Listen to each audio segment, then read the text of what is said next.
Vex-High's claws clicked against the control panel as he stared at the display screen. The numbers made no sense. In his 20 years working at Sentinel-7, the Empire's most advanced deep space monitoring station, he had never seen readings like these.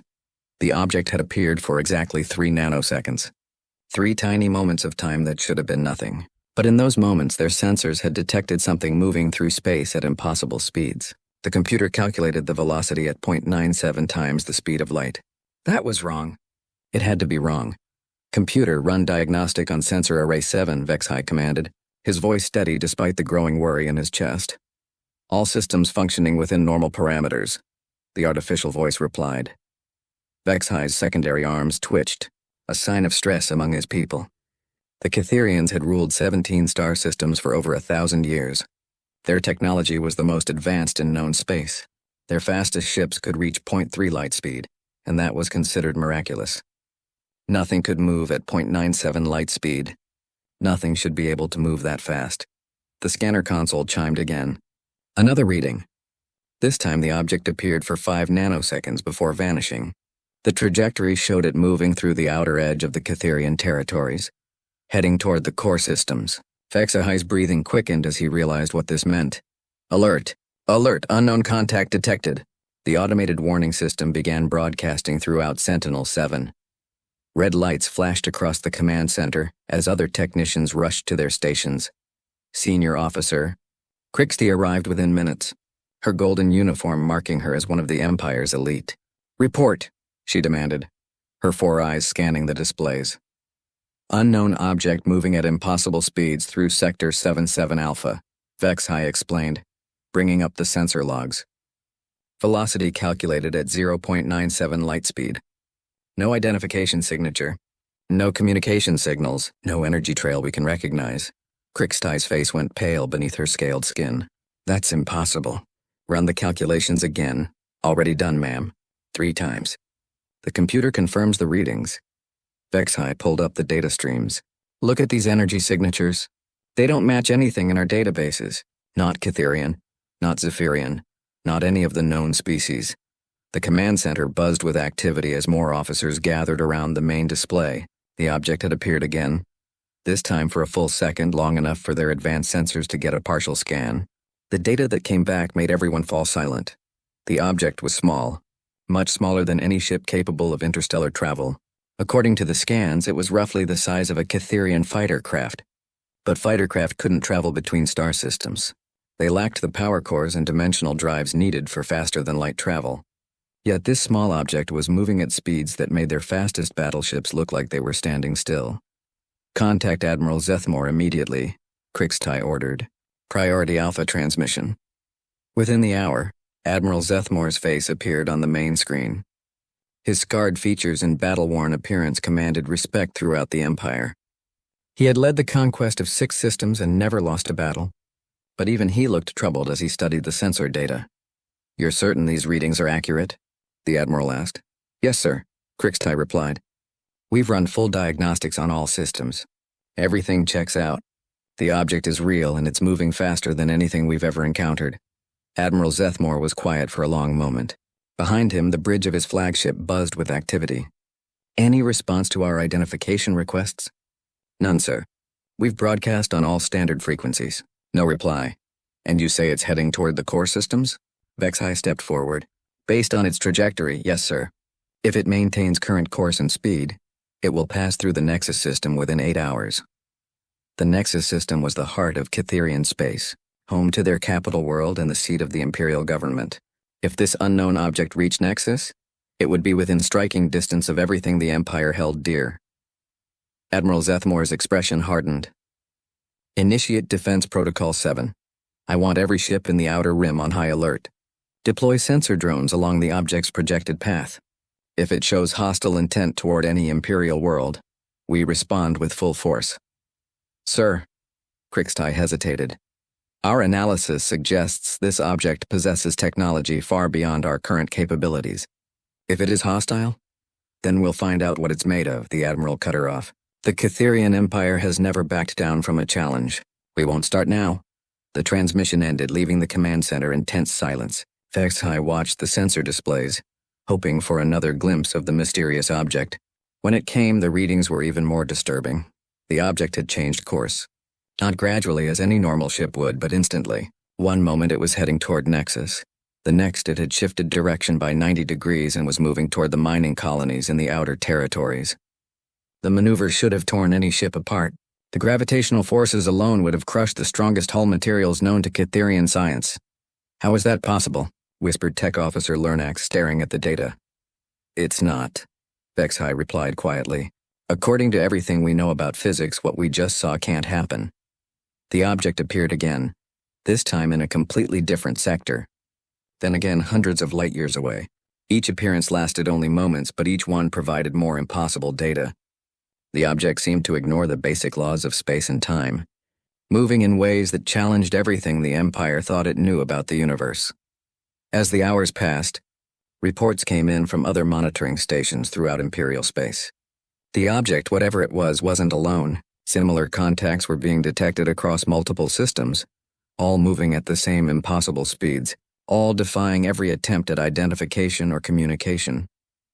HFY realized with growing dread that the Catherian Empire, masters of 17 star systems and conquerors of countless worlds, had just discovered they were not alone in the universe. Something was out there, something with technology that made their greatest achievements look primitive. And whatever it was watching them. Admiral Zethmore stood on the bridge of the Imperial flagship Dominion, watching 3 separate holographic displays showing the positions of his hunting fleets. The largest military operation in Catherian history was underway, and still they had nothing to show for it. Fleet Alpha reports negative contact in the Zirian system, Communications Officer Talmesh announced. Fleet Beta is moving to intercept coordinates in Sector 12. Fleet Gamma is holding position at the Sanctuary Nebula.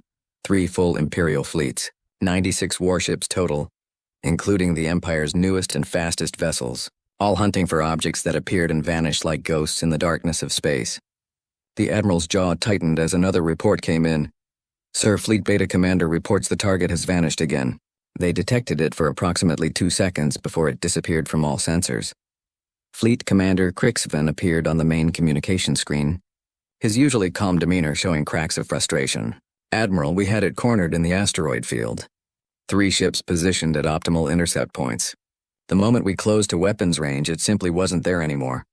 "Explain," Admiral Zethmore demanded. "It didn't accelerate away. It didn't change direction. One moment our sensors showed a solid contact. The next moment our sensors showed empty space, like it never existed at all." Crixven paused, choosing his words carefully. "Sir, I'm beginning to think we're not dealing with conventional propulsion technology." Admiral Zethmore had reached the same conclusion hours ago, but hearing it from one of his most experienced commanders made it real. "What's your assessment, Commander?" "Whatever these objects are, they don't follow the rules we understand. They appear in one location, then appear in another location without traveling the space between. They ignore gravitational fields that should affect any ship with mass. They produce no heat signature despite moving at incredible speeds." The bridge crew listened in silence. These were concepts that challenged everything they knew about space travel and physics. The Catherian Empire had built their power on understanding and controlling the fundamental forces of the universe. Now they faced something that seemed to ignore those forces completely. "Fleet Alpha has detected multiple contacts," another officer reported. 15 objects moving in formation through the Twilight system. Admiral Zethmore turned to the tactical display. 15 red dots appeared on the holographic map, moving in perfect coordination through one of the Empire's most important industrial systems. "Deploy all available ships to intercept. Authorization Omega-7. Omega-7 was the highest military authorization possible. It meant using any and all force necessary to protect Imperial interests. Within minutes, 42 warships were converging on the Twilight system, their weapons charged and ready. The Admiral watched as his ships took positions around the mysterious objects. For the first time in days, they had multiple targets in a single location, surrounded by overwhelming firepower. Whatever these things were, they would finally get answers. "All ships report ready, sir," Tactical Officer Nexaran announced. "The objects are maintaining position in the center of our formation." "Open a channel on all frequencies," Admiral Zethmore ordered. "Unknown vessels. You have entered Imperial space without authorization. Identify yourself immediately or we will consider you hostile and respond accordingly. Silence. The objects continued moving in their perfect formation, showing no response to the Imperial fleet surrounding them. Long-range sensors showed they were small, just as the previous contacts had been. But 15 of them moving together suggested coordination and intelligence. Sir, the objects are beginning to move, the tactical officer reported. On the display, the red dots began separating, each taking a different direction. They accelerated instantly from rest to near light speed, passing through the gaps between Imperial ships before any weapons could track them. In less than 3 seconds, all 15 objects had vanished from the sensor grid. Damage report, Admiral Zethmore said through gritted teeth. No damage to any Imperial vessel. Sir, but... The tactical officer hesitated, but what? The objects passed within meters of several ships during their exit. Our sensors detected massive energy discharges as they went by, but none of our ships were harmed. It's like they deliberately avoided causing damage. This information troubled the Admiral more than an attack would have. An enemy that attacked could be understood and fought. An enemy with the power to destroy 42 Imperial warships but chose not to was something else entirely. It suggested control, patience, and most disturbing of all, superiority. Admiral, Communications Officer Talmesh spoke urgently. We're receiving reports from monitoring stations across all Imperial sectors. The objects are appearing everywhere. They're conducting systematic scans of our military installations, shipyards, and major colonies. The tactical display updated to show dozens of red contacts throughout Imperial space. Every major system was being visited by the mysterious objects. They appeared long enough to conduct detailed scans, then vanished before any response could be organized. Fleet Commander Krixven's image reappeared on screen. Admiral, my science teams have been analyzing the sensor data from all encounters. We've found something disturbing. Report. The objects aren't just scanning our installations. They're scanning our ships, our technology, our weapon systems. The energy patterns suggest deep-level analysis, the kind that would reveal every detail about our capabilities and weaknesses. Admiral Zethmore felt a cold realization settling in his chest. They're conducting reconnaissance. Yes, sir. Systematic, comprehensive reconnaissance of the entire Empire. They know our fleet positions, our defensive capabilities, our industrial centers, everything. The bridge fell silent as the implications became clear. The Empire had been mapped, cataloged, and analyzed by an unknown force with technology far beyond their own. Their every strength and weakness was now known to entities they couldn't catch, couldn't fight, and couldn't communicate with. Sir, Tactical Officer Nexron said quietly, there's something else. Analysis of the flight patterns suggests the objects are using some form of instantaneous travel. Not faster than light drive, but actual teleportation from one point to another. Teleportation was theoretical technology that Catherian scientists had studied but never achieved. The energy requirements alone should make it impossible for objects so small. Yet the evidence was undeniable.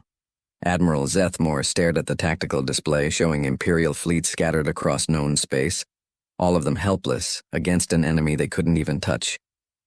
For the first time in his military career, he faced an opponent that made him feel completely powerless. Continue monitoring, he ordered finally. Document everything. If we can't stop them, at least we can learn from them. But deep inside, Admiral Zethmore wondered if understanding would matter when facing technology this advanced. The Catherian Empire had built their power on being the strongest force in their region of space. Now they had discovered they weren't even close to being the strongest. The hunt had become something else entirely. They were no longer the predators. They had become the prey. The object appeared without warning in the heart of Imperial space. Admiral Zethmore was reviewing tactical reports when every alarm on the Dominion began screaming at once. The bridge erupted in controlled chaos as officers rushed to their stations, but this time was different. This time, the mysterious object had appeared directly between the Imperial homeworld of Kythera and Defense Platform Prime, the massive orbital fortress that protected the capital. Distance from the object, Admiral Zethmore demanded. 50,000 kilometers in holding position, Tactical Officer Nexron reported, his voice tight with barely controlled fear. Sir, it's not moving. For the first time since we started tracking these things, one has come to a complete stop. The Admiral stared at the main display. There it was. A small red dot hanging motionless in space, close enough to threaten everything the Empire held sacred, yet far enough away to avoid immediate weapons fire. It was positioned with mathematical precision at the exact point where it could observe both the homeworld and their primary defense installation. "Get me a detailed scan," he ordered. The science officer, Veltara, worked frantically at her station. "Sensors are having difficulty penetrating the object's hull, sir. What we can determine is that it's approximately 40 meters in length, roughly cylindrical in shape. The materials are unknown, but they're absorbing or deflecting most of our scanning attempts." "Any weapon signatures?" "None that we can detect, sir. But given what we've seen of their technology, that doesn't mean it's not armed." Admiral Zethmore weighed his options. The object was within range of Defense Platform Prime's main particle cannon, the most powerful weapon in the Imperial fleet, but attacking might provoke a response they weren't prepared for. And if more objects appeared during a battle. "Sir?" Communications Officer Talmesh interrupted his thoughts. "The object is transmitting." Every head on the bridge turned toward the communications station. After days of silence, the mysterious visitors were finally attempting to make contact. "Put it on the main speakers," Admiral Zethmore ordered. Static filled the bridge for a moment, then cleared. When the voice came through, it spoke in perfect Catherian, with the formal diplomatic accent used in official Imperial communications.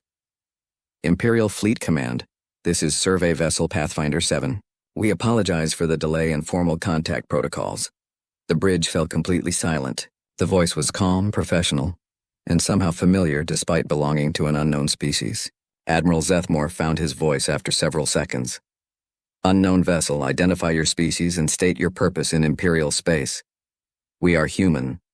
Our purpose has been observation and assessment. We have been monitoring your civilization's development and expansion patterns for approximately 63 of your standard years." The Admiral felt the blood drain from his face. 63 years. The Empire had been expanding aggressively during that time, conquering 14 systems and absorbing dozens of smaller civilizations. Every military operation, every conquest, every tactical decision had been watched by these humans.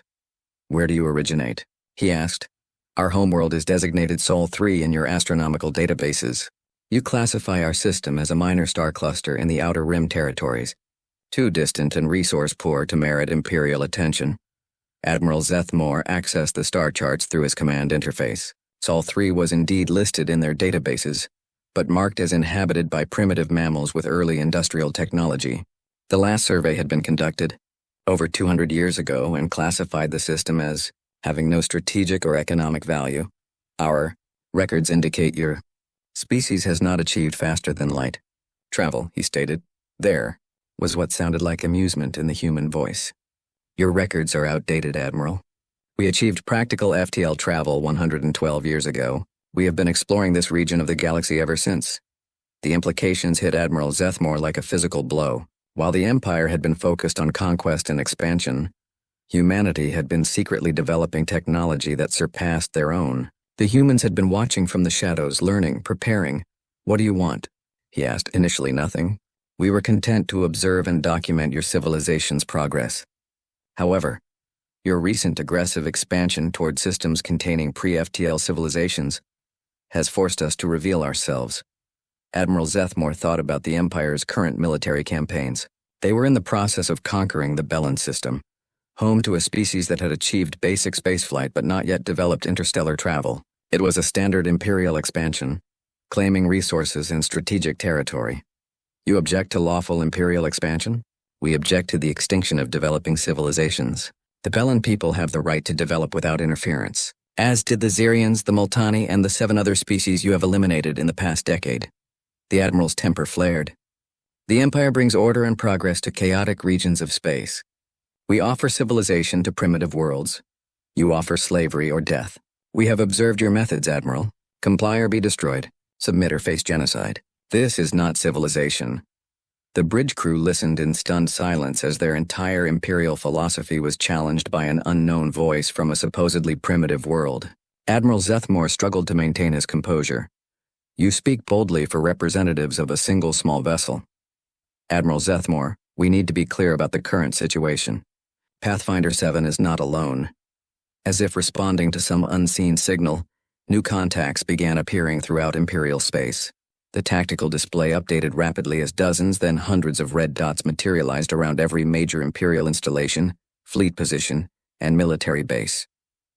They appeared simultaneously across light years of space, demonstrating coordination and communication capabilities the Empire couldn't match. "We have been preparing for this conversation for many years," the human voice continued. "We hoped it would not be necessary. We hoped your species would choose a different path as you matured. Unfortunately, your recent actions have made intervention unavoidable."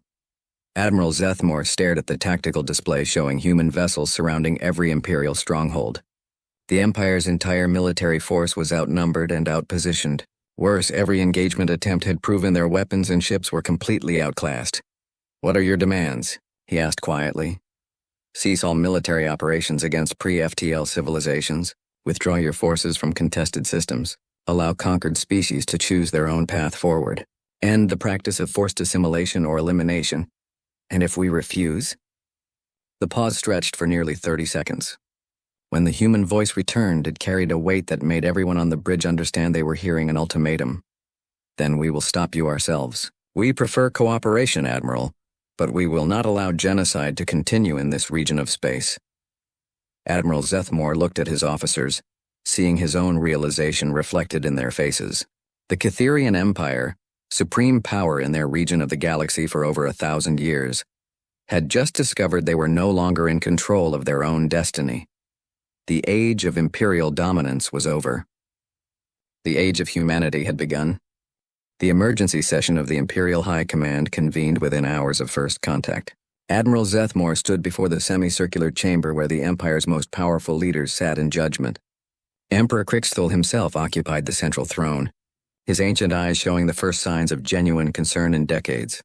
"Explain to us, Admiral, how a species we classified as primitive mammals now holds our entire fleet hostage," the Emperor demanded. Admiral Zethmore activated the holographic display at the center of the chamber. Images of the human vessels appeared along with sensor data and tactical analyses. "Your Majesty, our intelligence was catastrophically outdated. While we focused on conquering our immediate neighbors, humanity was developing technology that surpasses our own by several generations." Intelligence Minister Vox High leaned forward, his four arms gesturing at the data. "Our last survey of their system was 200 years ago. They showed basic industrial capability and primitive chemical rockets. How could they advance so rapidly? That appears to be their nature, Minister. Our analysis of intercepted communications suggests human technological development follows an exponential curve rather than the steady progression we see in most species. They advance faster as they learn more." Admiral Zethmore brought up comparative charts showing technological development rates across known species. The human curve was unlike anything in Imperial databases, rising sharply over the past 2 centuries while most civilizations showed gradual, predictable growth. Defense Minister Crixthul studied the tactical displays. "What are their current capabilities?" "Based on observed performance, their ships can achieve instantaneous travel between any 2 points in space. They ignore gravitational fields and inertial forces that should affect any object with mass. Their scanning technology can analyze our ships and installations in complete detail from distances where our sensors can barely detect them." "Weapons," the defense minister pressed. Admiral Zethmore hesitated. "Unknown. In every encounter, they demonstrated the ability to destroy our vessels but chose not to. This suggests either peaceful intentions or such overwhelming superiority that they see no threat from our military." Emperor Crixthul's expression darkened. "You're telling us they could have annihilated our fleets at any time but chose not to?" "Yes, Your Majesty. Analysis of their flight patterns through our formations shows they passed within meters of our ships while traveling at near light speed. The energy discharge alone should have destroyed anything nearby, yet our vessels remained undamaged. The precision required suggests technology we cannot comprehend." The chamber fell silent as the implications settled. The Catherian Empire had built their power on military might and technological superiority. Now they faced a species that could treat their greatest achievements as minor inconveniences. Intelligence Minister Vox High activated his personal data pad. "I've been reviewing historical records since the human contact. There are disturbing patterns that suggest this situation is worse than we initially understood." "Explain," the Emperor commanded. "Over the past 60 years, we've experienced what we attributed to unusual equipment failures, Navigation errors and communication disruptions during military operations. Systems would malfunction at critical moments. Battle plans would somehow reach enemy forces before our attacks. Ships would develop problems that forced delays in conquest timelines. Admiral Zethmore felt a chill of recognition. You're suggesting sabotage? I'm suggesting observation and subtle interference. The humans admitted to monitoring us for 63 years. What if they've been doing more than watching? What if they've been influencing events to slow our expansion and protect vulnerable civilizations? The minister brought up operational reports from dozens of Imperial campaigns. The pattern was clear once viewed with new understanding.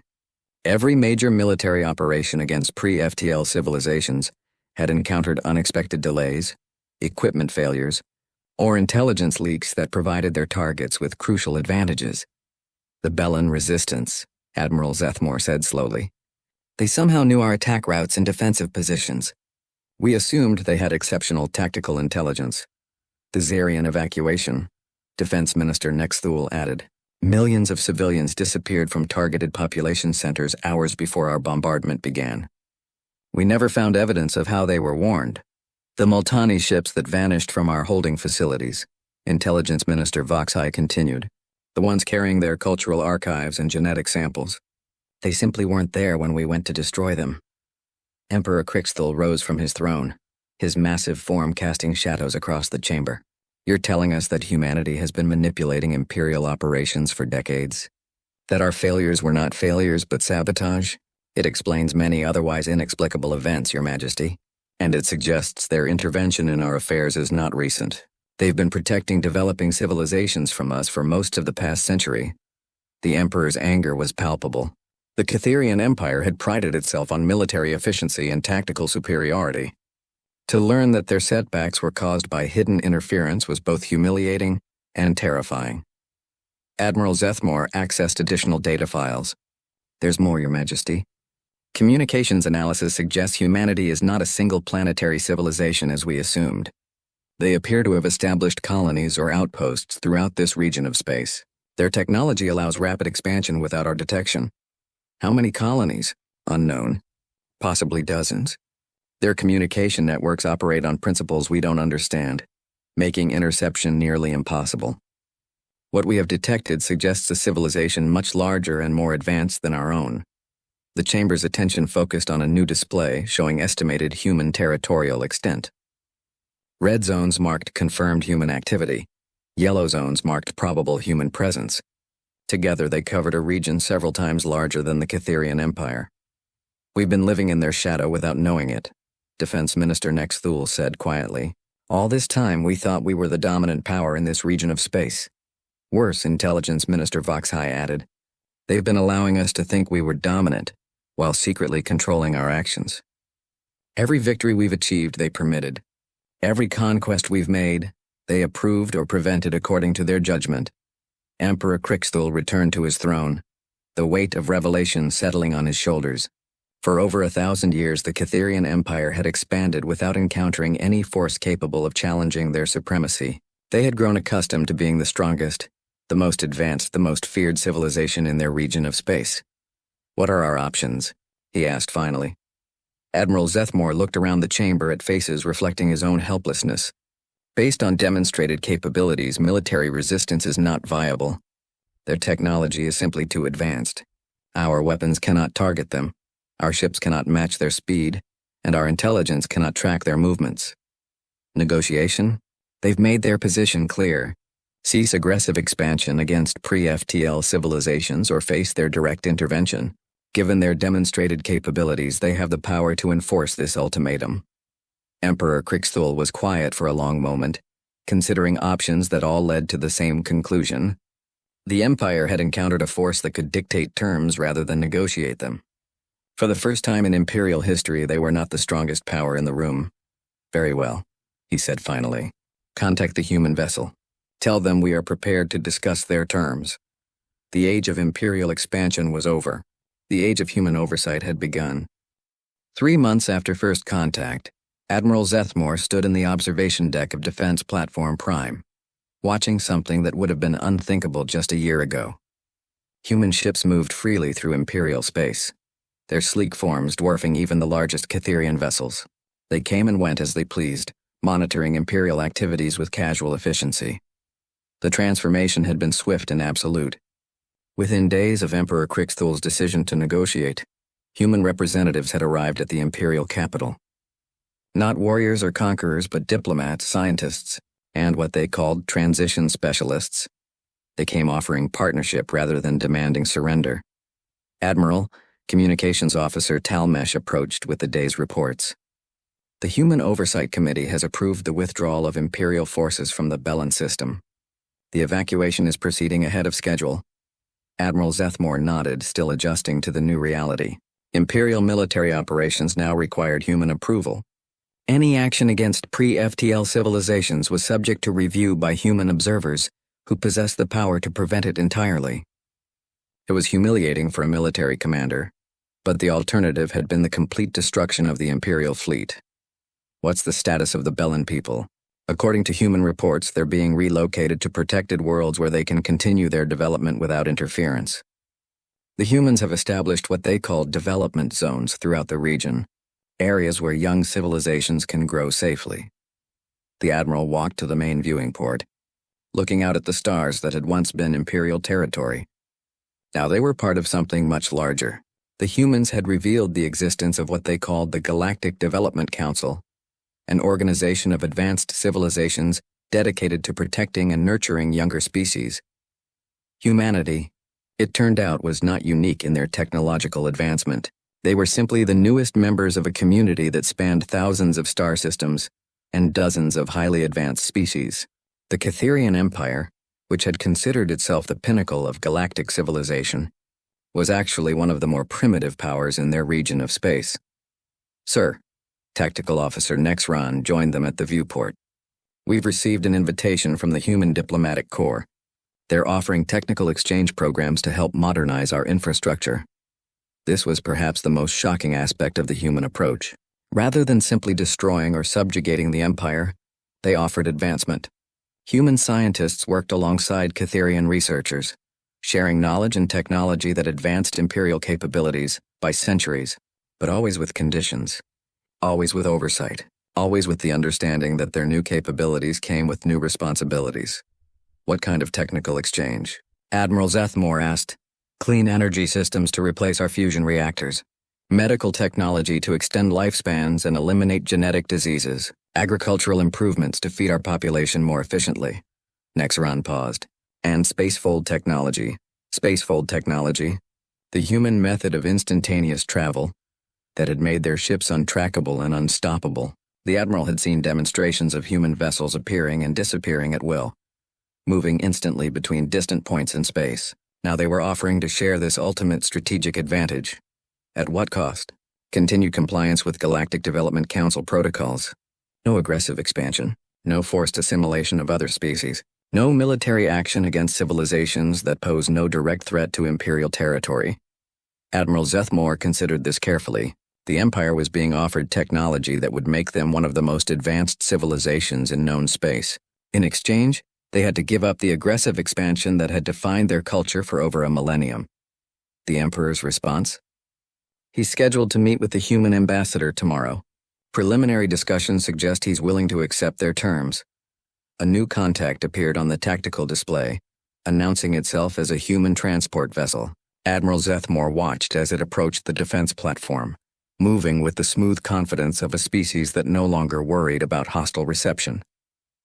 The ship was beautiful in its simplicity, clearly designed by a civilization that had moved beyond the need for intimidating military aesthetics. Admiral, the ship's human captain spoke over the communication system. We have representatives from several liberated worlds aboard.